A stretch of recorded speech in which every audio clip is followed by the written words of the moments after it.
Visto desde arriba, parece el cráter producido por el aterrizaje de un enorme platillo volante, pero en realidad es una de las más productivas minas de diamantes a cielo abierto del mundo. En un remoto lugar de Botswana, en lo más profundo del desierto de Kalahari, funciona a cargo de la empresa De Beers y el gobierno del país la extracción de diamantes de calidad. En un año esta mina denominada Duanang obtuvo más de 11 millones de quilates de diamantes de los 9 millones de toneladas de mena tratada. Desde luego la mina de Duamán es una de las más ricas del mundo, si no la más rica de nuestro tiempo. Lo que se hace es excavar hasta un cierto nivel, formando este cono volcánico, por decirlo así. Porque hay que llegar hasta la roca de Kimberlita, que es donde se encuentran los diamantes, y hay que atacar por todos los ángulos. Ahora bien, para que las paredes no se derrumben, lo que hacemos es escalonarlas en una serie de terrazas. Terrazas como las que hemos visto en el Coliseo romano rodean todo el interior de la mina. La extracción se practica tanto en estas bancadas como en el suelo de la mina. En la base el mineral se arranca mediante palas hidráulicas que descargan sobre camiones de hasta 170 toneladas de capacidad. El material de detritus es llevado a unos vertederos mientras que la mena conteniendo diamantes es transportada hasta una trituradora. Según los expertos, por cada diamante extraído se tratan 250 toneladas de roca. Cuando la cantera está agotada, se colocan explosivos para romper la roca, y los mineros pasan a practicar la explotación subterránea. En la roca de fondo adyacente a la tolva donde están los diamantes, los trabajadores cavan una abertura vertical, un pozo. Túneles horizontales conectan el pozo principal con los puntos de labor. Desde allí se perfora en dirección a la mena. La roca entre los túneles es barrenada para destruir el soporte de la mena de la parte superior y que el mineral pueda caer. Ahora los trozos de roca son más pequeños y son llevados desde el túnel hasta el nivel de producción. Aquí se rompe la roca y se transporta a trituradoras subterráneas antes de ser llevada a la superficie. Las cintas transportadoras fueron utilizadas por primera vez en los años 20 para sacar el mineral al exterior.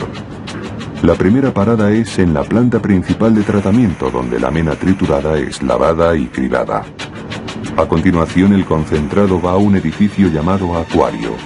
Las 3 torres del edificio constan de un piso para la selección, otro para la recuperación de los diamantes y el tercero es una gran planta conteniendo ácido. A partir de este punto la mena es transportada en contenedores sellados. La regla aquí es: lo que no se puede ver, no se puede robar. El principio en que nos hemos basado es la separación de los trabajadores, una separación física, apartando a los hombres del lugar donde hay una elevada concentración de diamantes. Nuestro proceso es de no intervención personal. Las ventajas del automatismo están demostradas. Mediante equipos de alta tecnología, los diamantes en bruto son automáticamente seleccionados, limpiados, calibrados, pesados y empaquetados. Todo el proceso está controlado por cámaras ocultas. En esta sala de control se sigue la pista del mineral por ordenador y se cuida de la seguridad. Se puede ver qué puertas se han abierto, en qué momento y por cuánto tiempo. Los empleados son fotografiados cada vez que pasan por un área de seguridad. En las zonas de alto riesgo donde alguien podría tragarse un diamante también han de pasar por rayos X. Los diamantes así obtenidos viajan ahora en una cinta elevada que atraviesa la planta y entra en una zona tan protegida que queda fuera de los límites del equipo de filmación. ¿Por qué tanta complicación para un elemento que es carbono en su totalidad, igual que el grafito de los lápices? Porque los diamantes son un tesoro para la humanidad desde hace más de 3000 años. Y porque cada año se venden diamantes en bruto por valor de $7.000 millones, lo que se traduce en 50.000 millones de dólares de valor en joyería. Pero de los millones de diamantes que se compran cada año, pocos son los nuevos propietarios que conocen su historia real. Los diamantes se forman a una temperatura y una presión extremadamente altas, y el único sitio de la Tierra en que se pueden encontrar es a gran profundidad, unos 160 kilómetros debajo de la superficie. Ahí es donde los átomos de carbono se unen lentamente, formando cristales de gran tamaño. Sabemos que algunos de estos cristales pueden tener el tamaño de una pelota de fútbol, o quizá de una sandía. A lo largo de millones de años, bajo un calor intensísimo y presión difícil de imaginar, cristalizan los diamantes. Después emprenden su ascensión a la superficie de la Tierra a través de una chimenea en forma de zanahoria llamada de kimberlita. Las chimeneas de kimberlita contienen otros minerales además de los diamantes. Pequeñas explosiones volcánicas lanzan el torrente hacia la superficie a una velocidad de Mach 1. La famosa chimenea de Kimberley en África del Sur, descubierta a finales de los años 80, tenía un diámetro de 15.000 metros cuadrados y 12.000 metros de profundidad. Nuestro conocimiento sobre los diamantes lo hemos ido adquiriendo poco a poco. En 1772 el químico francés Antoine Lavoisier acabó con el mito de que los diamantes no podían arder.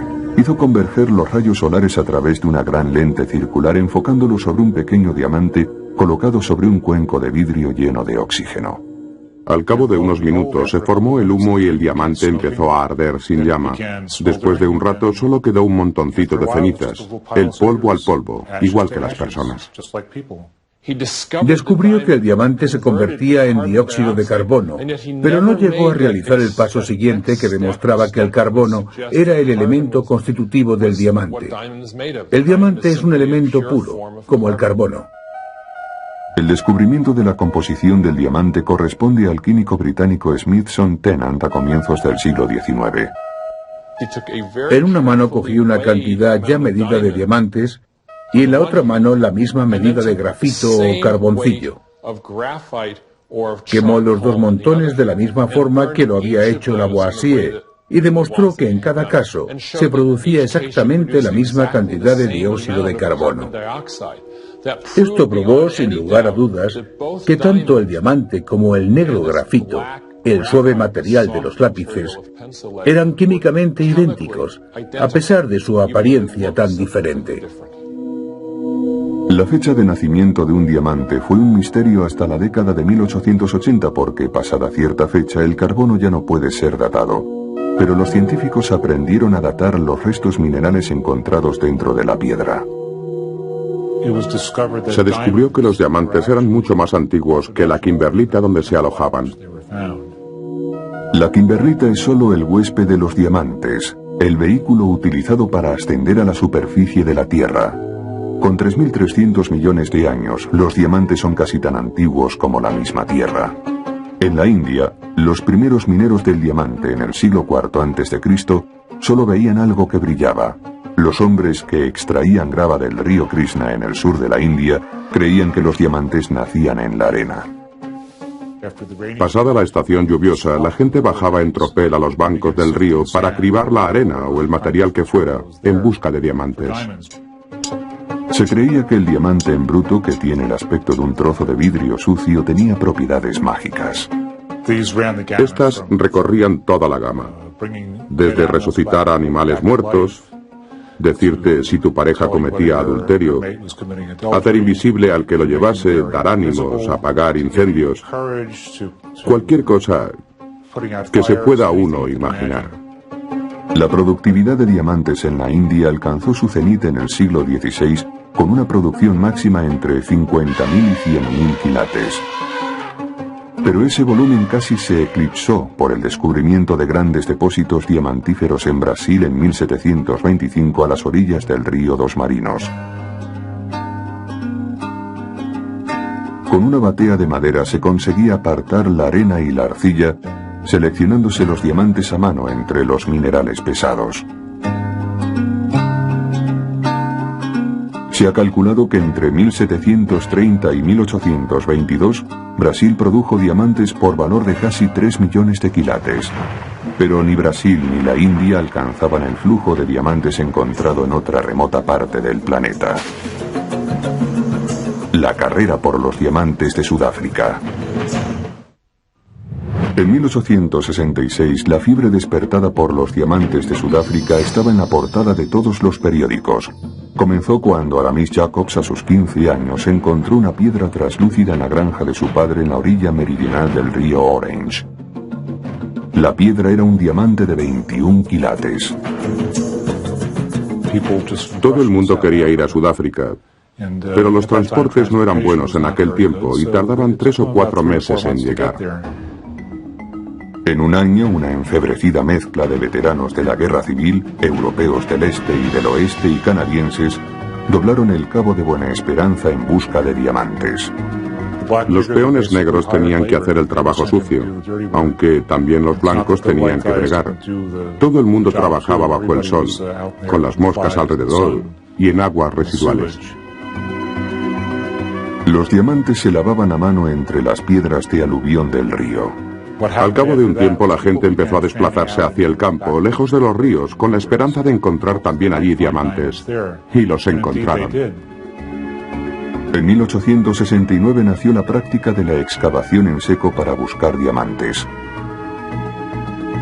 Estas imágenes fueron filmadas en 1917 por Thomas Edison en Kimberley, África del Sur.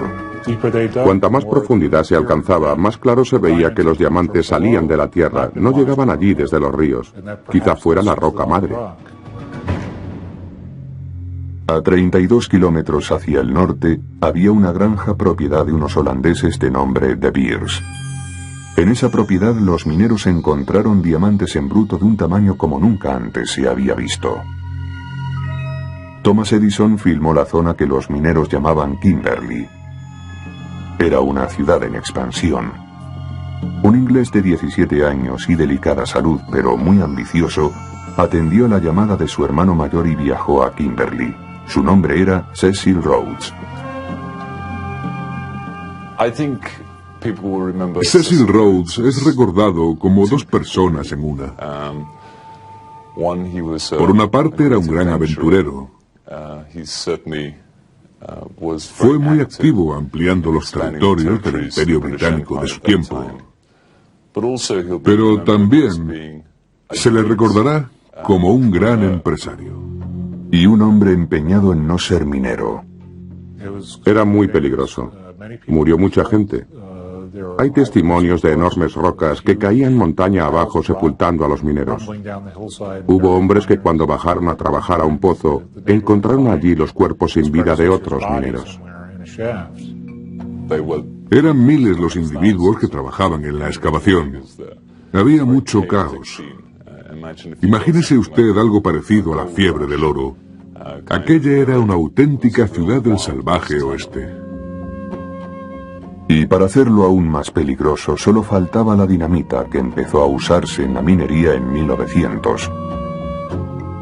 El territorio estaba dividido en prospecciones de 10,3 metros cuadrados, separadas entre sí por carreteras. Se dice que fue la mayor excavación manual de la historia de la humanidad, incluyendo Babilonia y Egipto. Esos cientos de metros constituían un laberinto de filones y la amarillenta tierra de Kimberley empezó a colapsarse.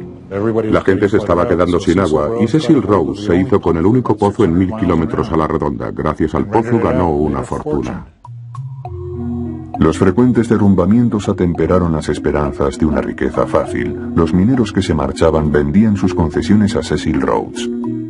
En medio de ese caos, Cecil Rhodes vio que la mejor manera de llevar adelante la industria del diamante, evitando su destrucción allí y entonces, era crear una asociación de todos los productores. A la edad de 27 años, Rhodes era el mayor propietario minero de Kimberley.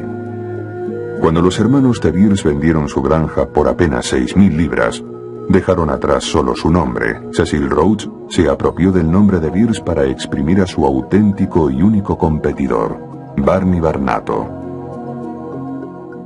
La estrategia de cada uno de ellos era totalmente diferente, porque Barnato poseía más dinero que Rhodes en aquel momento.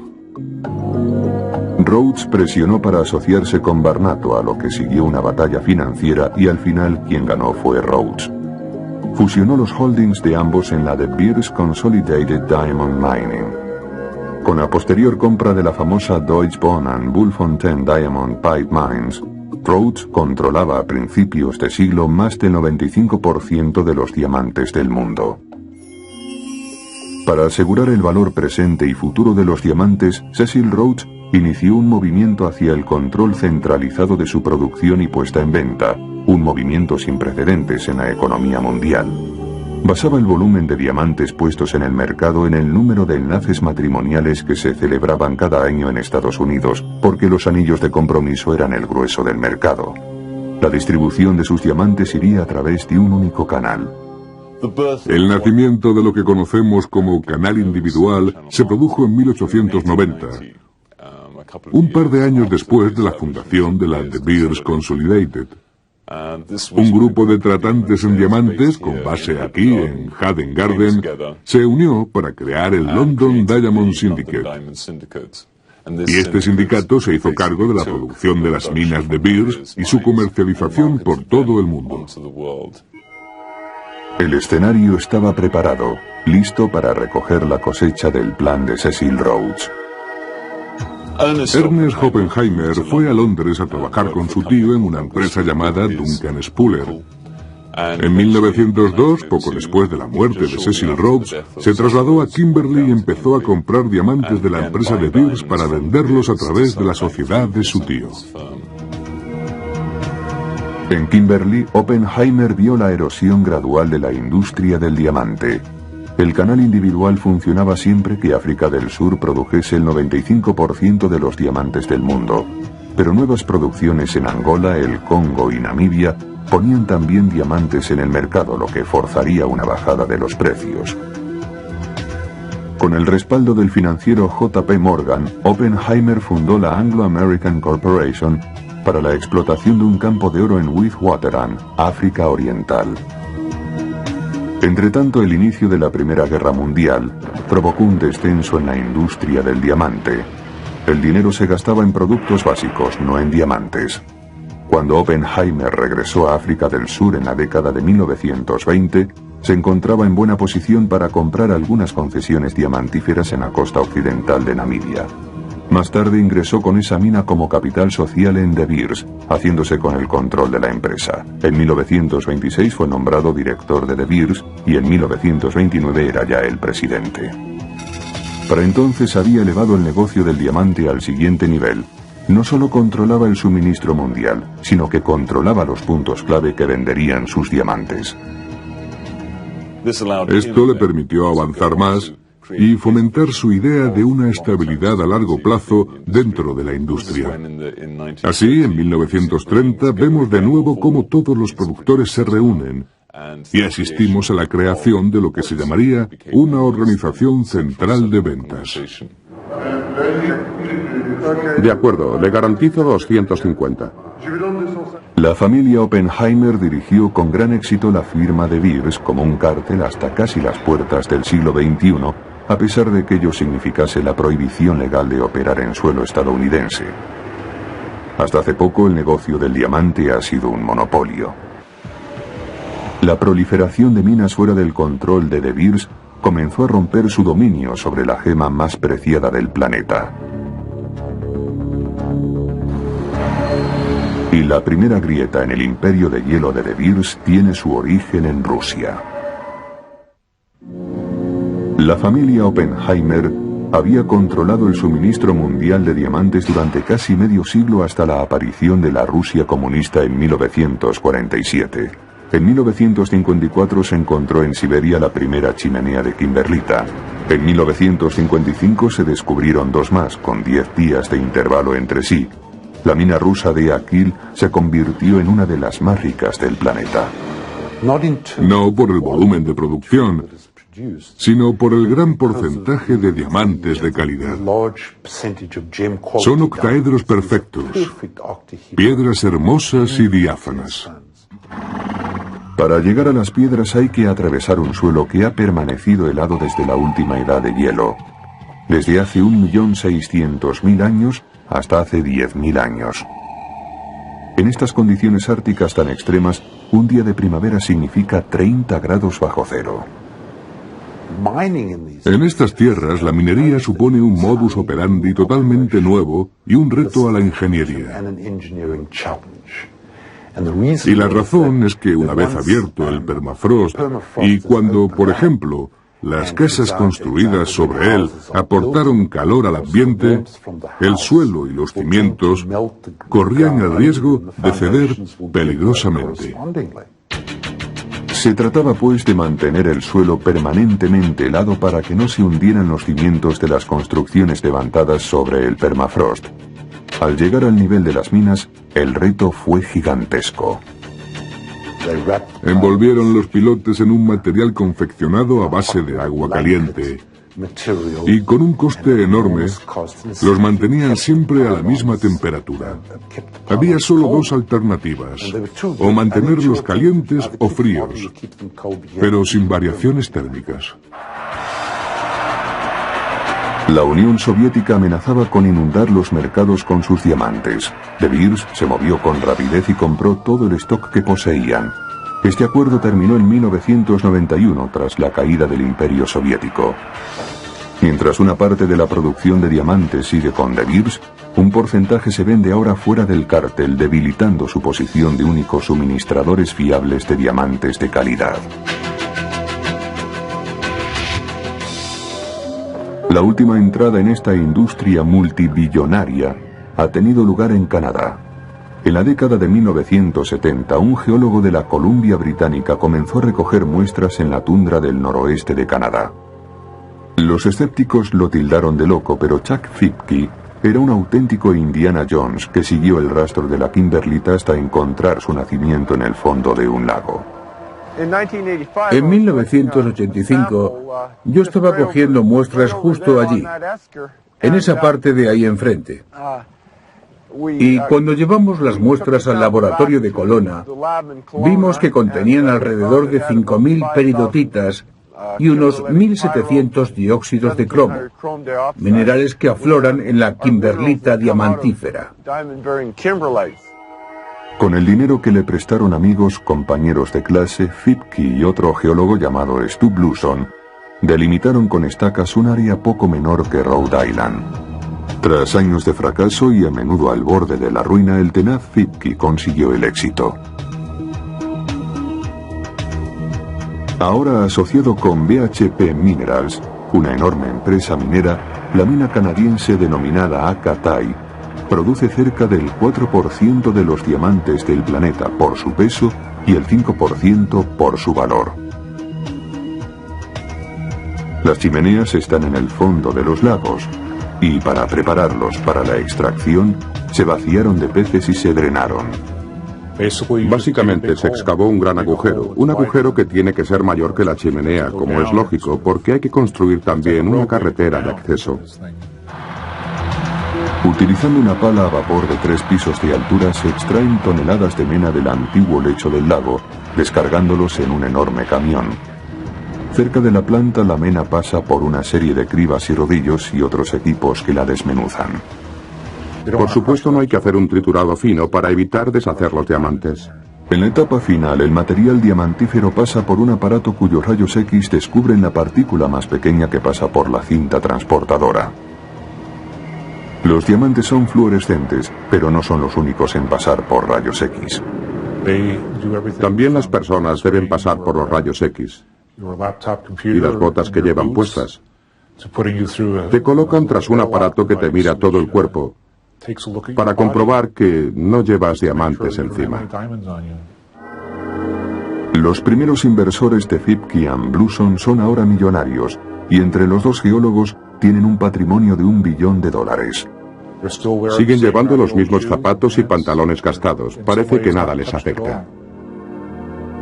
¿Dónde pueden encontrarse diamantes? La respuesta obvia es alrededor de una chimenea de kimberlita, pero cuando la chimenea se llena de agua, los diamantes están en los lechos fluviales y en el mar. En 1961, un negociante tejano exploró los bajíos adyacentes a la costa, al norte del río Orange. el territorio conocido hoy como Namibia. En 1967 De Beers sustituyó a ese temprano explorador empezando a recoger muestras.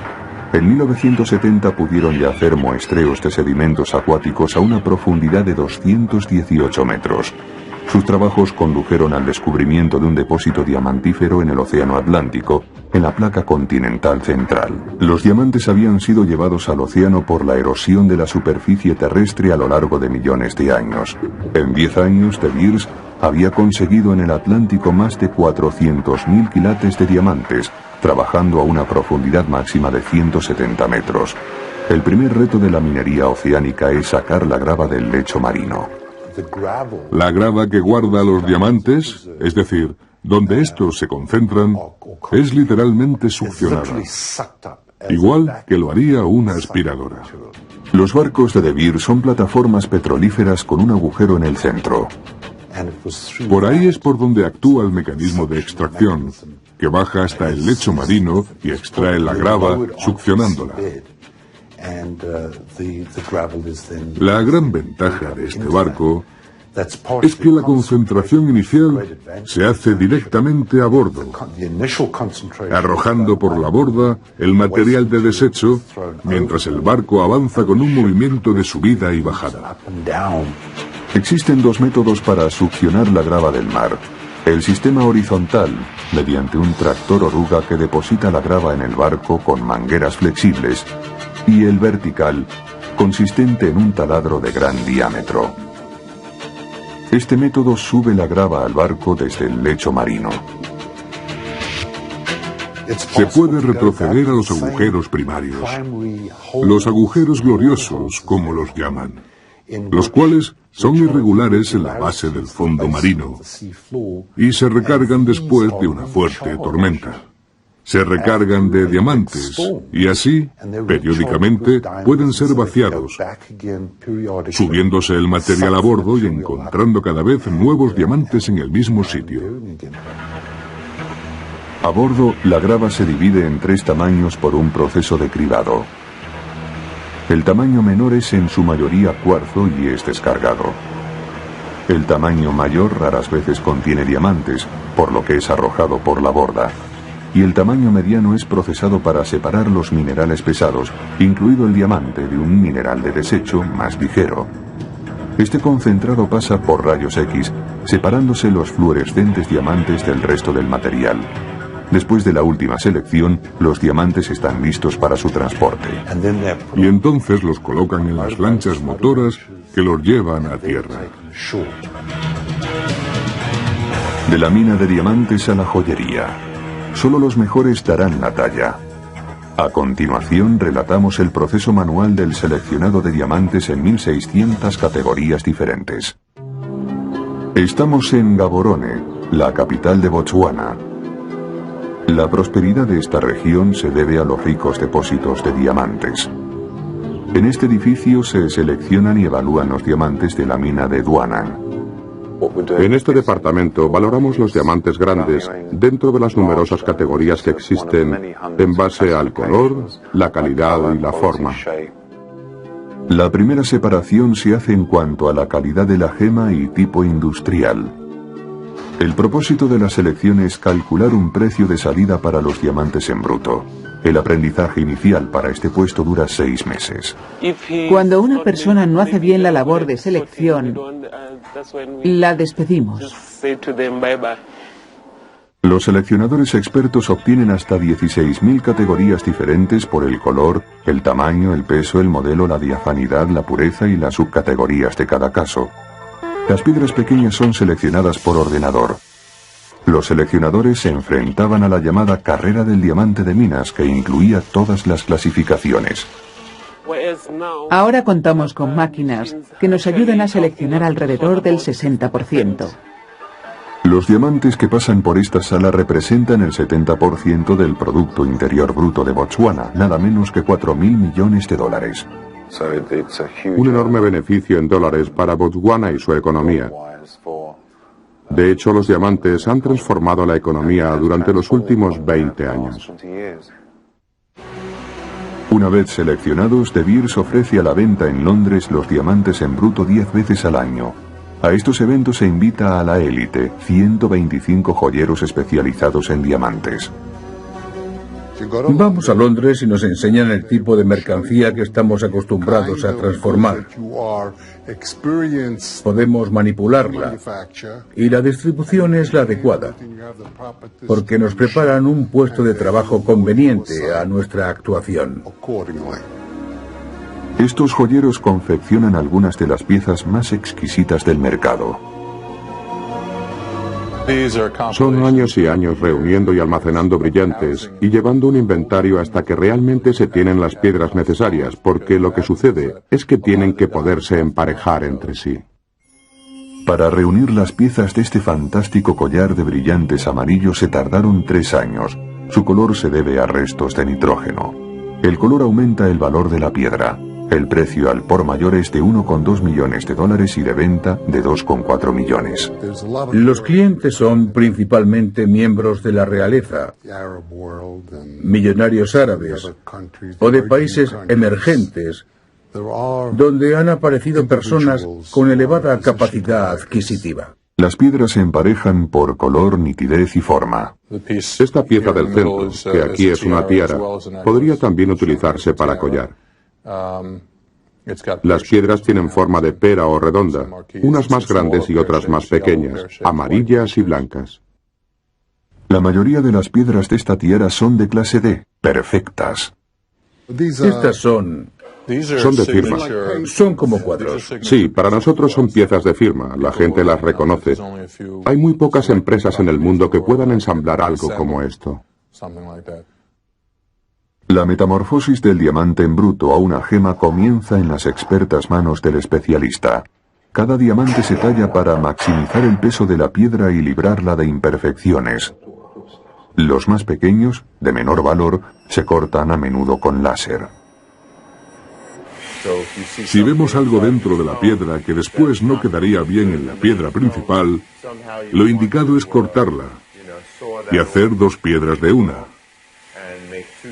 Siempre hay que tratar de conseguir la piedra más grande posible. La mejor. Dejamos a la piedra que nos cuente lo que ella quiere que hagamos en su interior. Los talladores de diamantes necesitan hacer un aprendizaje de 5 años. Harvey Lieberman lo hizo con su padre. Voy a coger esta piedra en bruto, que tiene aproximadamente 8 quilates, y hasta ahora no se ha hecho nada con ella. Lo primero que voy a hacer es labrar una faceta inicial allí donde creo que tiene la mayor superficie, en la parte de arriba, llamada tabla. La fijo con cemento. Así. Donde está el grano de la piedra. Y la pongo en la rueda. La primera patente de una rueda para diamantes data de 1898. La rueda actual es igual que aquella.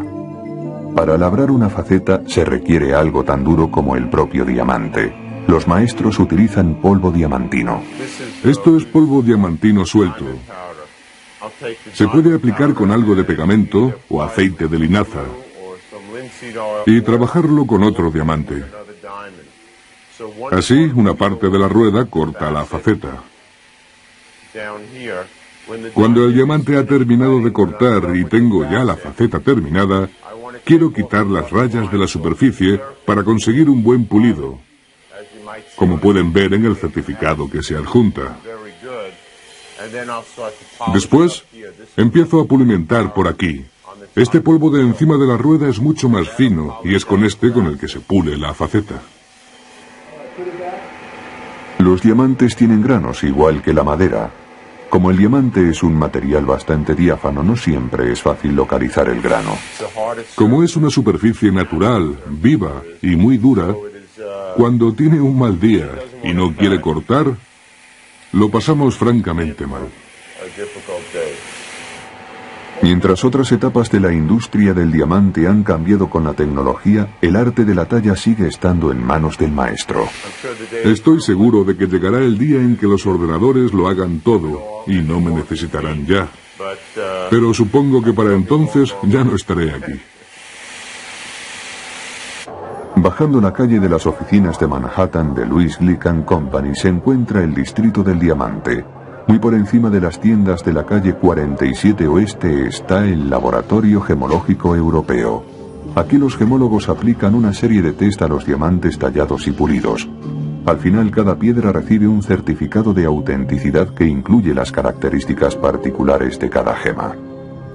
En un laboratorio gemológico profesional, utilizamos aumentos con zoom binocular para localizar las características externas e internas que determinan el grado de pureza de un brillante. Las características que no se encuentran con 10 aumentos son desechadas. Los brillantes sin impurezas o características externas con 10 aumentos se califican de perfectos y son muy raros. La clasificación del color se hace comparando un brillante desconocido con un juego de piedras maestras, previamente clasificadas según un estándar internacional. Y aquí está la caja negra donde los gemólogos clasifican la fuerza fluorescente y el color de un brillante.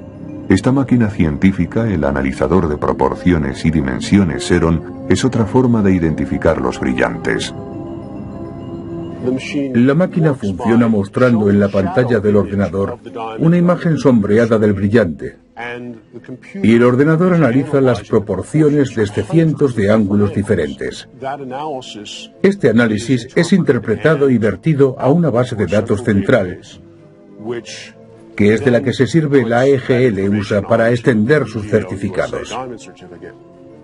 La relación entre los ángulos, la calidad del pulimentado, la proporción entre las partes superior e inferior del brillante, el tamaño de la tabla comparado con la anchura y muchos otros factores determinan la calidad de la talla. De los 4 parámetros, peso en quilates, pureza, color y calidad de la talla, el máximo valor puede ser aportado por la forma en que el diamante ha sido tallado. Hay un método relativamente nuevo para identificar un brillante, mediante la inscripción. Lo que vemos ahora es una tipificación técnica de ciertas características que se graban con un láser especial en la arista, el pequeño borde del brillante. Las letras son diminutas, inapreciables a simple vista.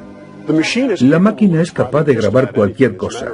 Podemos reproducir logotipos de empresas, logotipos corporativos, enseñas personales, timbres heráldicos. Por motivos de seguridad, algunos joyeros solicitan el número de la seguridad social. Los amantes, palabras de cariño. El láser opera en la región ultravioleta del espectro, lo que significa que la piedra no se quema. Es un proceso totalmente inocuo. Podríamos grabar sobre un pelo humano. Hemos elegido grabar nuestro nombre en este brillante de 5 quilates. Una piedra como esta se vende al detallista por unos $93.000. Pero, ¿qué sucede si este brillante ha sido confeccionado por una máquina? Veamos ahora brillantes confeccionados por el hombre. Desde que Smithson Tennant descubrió el secreto de que el diamante es una variedad del carbono, los científicos lo han intentado todo por hacer diamantes a partir del grafito.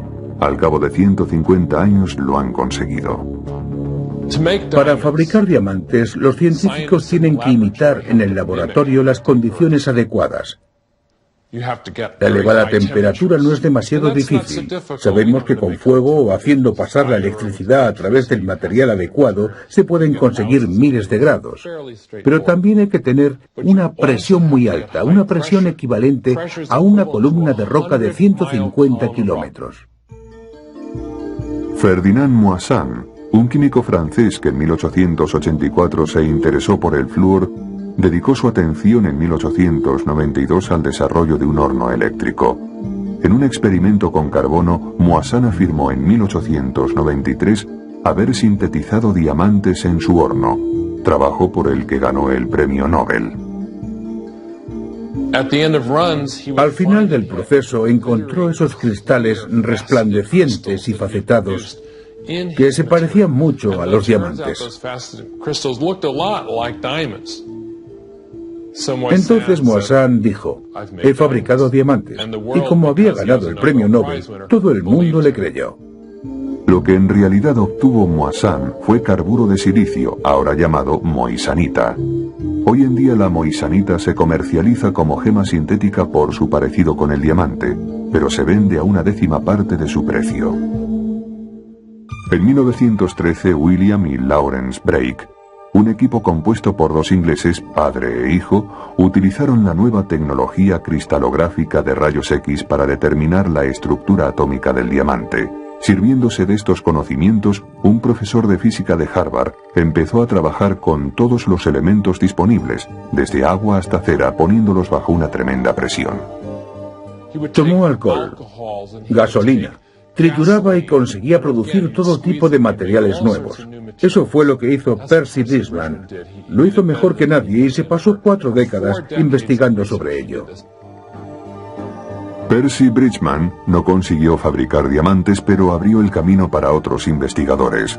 Después de la Segunda Guerra Mundial, la generación que había construido la bomba atómica formó un equipo en la General Electric para hacer diamantes sintéticos de una vez por todas. El proyecto se llamó Superpresión.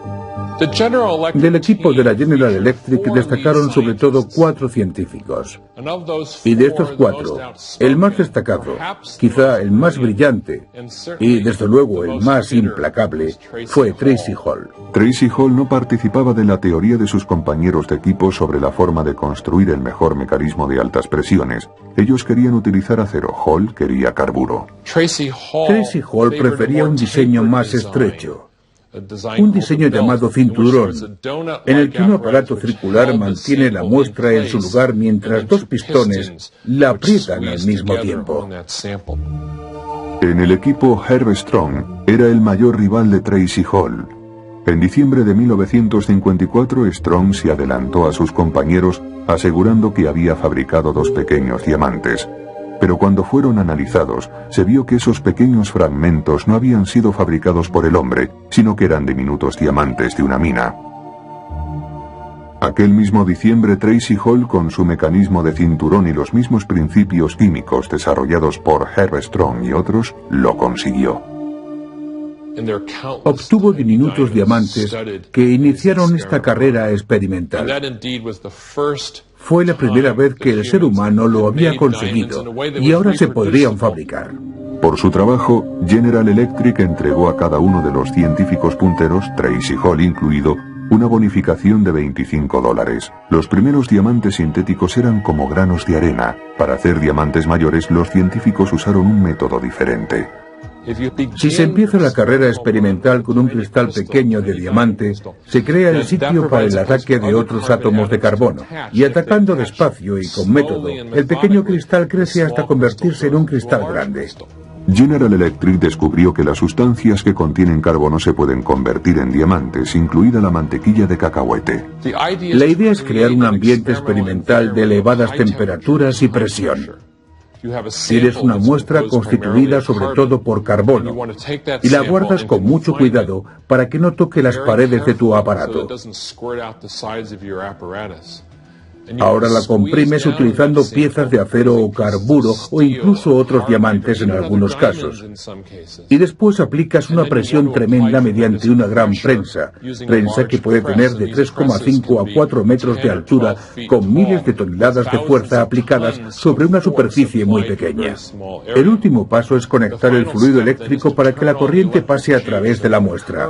Así, ésta se calienta a una temperatura extremadamente alta mientras está bajo presión.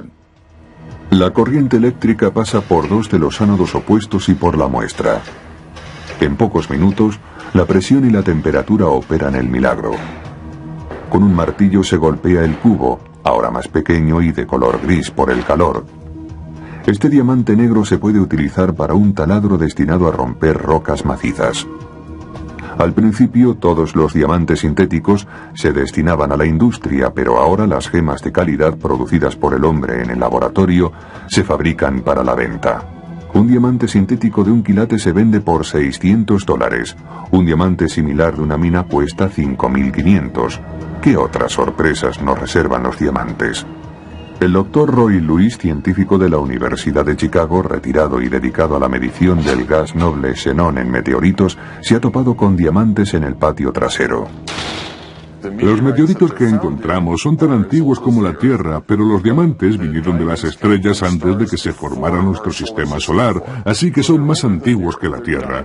Estos diamantes tendrán algún valor. Si me dieran 1 céntimo por cada uno, pagaría la deuda nacional. Luis guarda sus granos de diamantes presolares en un frasco. Dice que tiene 50 cuatrillones, es decir, un 5 seguido de 16 ceros. Estos diamantes que tengo aquí se han formado en las atmósferas estelares. La temperatura es muy elevada, pero la presión es realmente baja. Son átomos de carbono, igual que los diamantes de la Tierra. Y están ordenados de la misma forma unos respecto a otros. Los llamados nanodiamantes son tan diminutos que es imposible medirlos individualmente. Todos los diamantes se encuentran en la materia de color gris oscuro que está entre cada pieza individual que podemos ver aquí. Pero si arrojas esto a un gran cubo de ácido clorhídrico, la mayor parte se disuelve. Clasificando por tamaño se termina teniendo diamantes. Esta fotografía de diamantes agregados parece un mar de aguas negras. Cada mota negra es un diamante. Y probablemente son diamantes derramados. Así los llamamos, porque son muchísimos y muy pequeños. Seguro que estoy contaminado de estos diamantes. Bueno, ese es un estado del que pocos se quejarían. No debe extrañarnos el precio que alcanzan, en vista del largo recorrido que han tenido que hacer.